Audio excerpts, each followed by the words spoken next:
कळलं की शेतकऱ्यांनी त्यांच्या वेगवेगळ्या पिकाच्या संदर्भामध्ये त्यांच्या अडचणी सांगितलेल्या आहेत. त्या अडचणी आम्ही नोंदून घेतलेल्या आहेत आणि नवीन काही शेतकऱ्यांच्या मागणी आहेत. उदाहरणार्थ गोडाऊन आहे, प्रिकुलिंग आहे, कोल्ड स्टोरेज आहे, त्याचप्रमाणे क्रॉप कव्हरची एक मागणी आहे, मल्चिंग पेपर आहे, डबल लॅटरल सिस्टीम आहे. अशा वेगवेगळ्या प्रकारच्या शेतीमध्ये त्यांच्या डिमांड आहेत. त्या डिमांड आम्ही एकत्र करून आणि त्या संदर्भात शासनाकडे निर्णय घेऊन माननीय मुख्यमंत्री उपमुख्यमंत्री यांच्याशी बसून निर्णय घेऊन त्याप्रमाणे आपण जाहीर करू धोरण जाहीर. शेतीचे जे वीज कनेक्शन आहे त्यात आता सोलार सिस्टम त्यांना सक्तीची केली गेली आहे. त्यात कुठे त्रासदायक ठरणार आहे, विशेषतः कोल्हापूर किंवा सांगलीच्या पूर पट्ट्यामध्ये त्या शेतकऱ्यांसाठी त्रासदायक ठरणार आहे. नाराज व्यक्तीच्या पद्धतीने सक्ती केली आहे. असं काही सक्ती वगैरे नाही आहे. त्यांना व्हॉलंटरीच आहे ते. ज्यांना ज्यांचं अंतर 1 किंवा 2 पोलवरती आहे त्यांनी घ्यायचं असतं ते सोलर आणि ज्यांना नको असेल त्यांनी मग त्यांना एमएससीबीचं कनेक्शन द्यायला आपण फार झालं सांगू. पण आपल्याकडे असं झालंय की एमएससीबीचं कनेक्शन दिले जात नाही. याबद्दल डीपीडीसीच्या बैठकीत एमएससीबीचं जिथं एमएससीबीचं ऑलरेडी कनेक्शन आहे त्या ठिकाणी सोलर सिस्टीम सुरतच्या काळात देणार नाही. सुरतच्या काळामध्ये ज्या ठिकाणी रिमोट प्लेसवर आहे जिथं कनेक्शनच गेलेलं नाही एमएससीबीचं, अशा लोकांना सर्वसाधारणपणे प्रायोरिटी दिली गेली आहे. त्यामुळे पुढे भविष्यात जसे अडचण निर्माण होतील तसं त्यात सुधारणा होईल. न्यायालयाच्या निकालानुसार तुम्हाला टार्गेट केलं जाते, राजीनाम्याची मागणी केली जाते. तो आलाय तो प्रश्न बघा, विरोधकांनी कसं वागावं हे त्यांनी ठरवायचंय. तो काय माझा मुद्दा नाही. ते त्यांच्या मागणीचा त्याचा विचार करण्याची तशी काही फारशी आवश्यकता आहे मला असं वाटत नाही. ते करणारची मागणी. शस्त्र प्रमाणासाठी तुम्ही अर्ज करताना उत्पन्न वेगळं दाखवलं, घर घेताना उत्पन्न.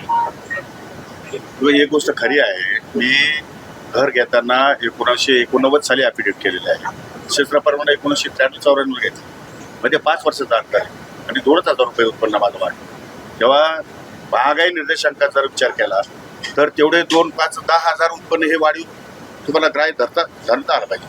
परंतु आता त्या काही गोष्टी रेकॉर्डवर न आल्यामुळे त्या ठिकाणी गैरसमजापोटी काही गोष्टी झाल्या असतील. परंतु तो न्यायालयाचा अधिकार आहे. न्यायालयाने निर्णय दिलेला आहे. त्याच्या अगेन्स्ट मी अपील करणार आहे उद्या परवा आणि जो काही निर्णय होईल तो बघेल, तुम्हाला मिळेल बघायला. नाही, आता तो एक विचार आम्ही कृषी खात्याकडे त्यांचं रजिस्ट्रेशन करणार आहोत आणि कृषी खात्याने त्याच्यावर कंट्रोल ठेवायचं. त्यांचं ॲफिडेव्हिट घेणार आहोत की आम्ही कुठल्याही प्रकारचं बियाणं किंवा खत औषध निर्मिती करू त्यामध्ये कुठल्या प्रकारचं बोगस नसेल. बोगस असतं तर नुकसान भरपाईला आम्ही सादर निकाल देताना काही निरीक्षण नव्हतं. त्यामध्ये तुम्ही वकील आहे, मंत्री आहे, हे माहीत असताना तुम्हाला शिक्षा काय होणार आहे माहीत असताना हा प्रकार केला अशा पद्धतीचा उल्लेख त्या ऑर्डरमध्ये नाही, असं तर काय मी वाचलेलं नाही अजून ऑर्डर. मला वाचायला वेळच मिळाला नाही. वाचल्यानंतर मी सांगितलं. साहेब, कृषी पंपाची जी बिलं होती ती याच्या आधी मोफत किंवा माफ होऊन येणार हटाप त्याच्यावरती आकडे येत आहेत. 20 बिलं येत आहेत शेतकऱ्यांना कृषी पंपाची. काय त्याच्यावरती निर्णय? ते बघा, मागच्याच वेळेस सरकारने जाहीर केलं आहे की कृषी पंपाची बिलं भरायची नाही. आताची नाही, मागची नाही, पुढे पण 5 वर्ष. त्यामुळे आकडे येत असतील तर ते निरसन आणतील का आपण त्या संदर्भात चर्चा. मोफत मिळणार का मग ती वीज? ते आता ते मुख्यमंत्र्यांचा विषय आहे. त्यामुळे मुख्यमंत्री महोदयाचं डिपार्टमेंट आहे. त्या विषयावर मी भाष्य करणं बरोबर नाही. आपण मुख्यमंत्र्यांनाच या संदर्भात विचारू शकतो. साहेब, राज्याच्या नर्सरीमधून काही बियाणं काही शेतकरी घेतात, नंतर कळतं की ते कमी दर्जाची बियाणं. त्या संदर्भात चौकशी करून निर्णय घेऊ आपण, त्याची कारवाई करू. खरीपाची पिकांमध्ये जे पुराच्या पाण्यामुळे नुकसान झालेले आहे त्या भुईमुगाने त्या खरीप पिकांना 1 रुपयातून पीक विमा देता मात्र विम्याची रक्कम अजून शेतकऱ्यांना मिळालेली नाही. आता ते विम्याची रक्कम देण्याचं पण काम सुरू आहे. ड्रिपचं अनुदान पण देण्याचं काम सुरू आहे. जे शेतकरी राहिले असतील त्यांना नुकसान भरपाई मिळेल, तो काही विषय नाही आहे. टप्प्याटप्प्याने सगळे कामं चालू आहेत. काही पैसे आलेत, काही पैसे येतात आहेत. जसे केंद्राकडनं काही पैसे उपलब्ध होतील, राज्याकडनं पैसे उपलब्ध होतील, त्याप्रमाणे लोकांचे पैसे आम्ही या ठिकाणी परत. साहेब, राज्य शेतीने मागणी केलेली आहे की तुम्ही जे वक्तव्य केलं होतं शेतकऱ्यांच्या बद्दल त्याबद्दल माफी मागावी. मी काहीही शेतकऱ्यांच्या विरोधामध्ये वक्तव्य केलेलं नाही. गैरसमजापोटी झालेला असेल ते, पण मी असं काही वक्तव्य केलं नाही. मी कुठेही शेतकऱ्याला काहीही बोललेलो नाही. माझं वाक्य तपासून बघा.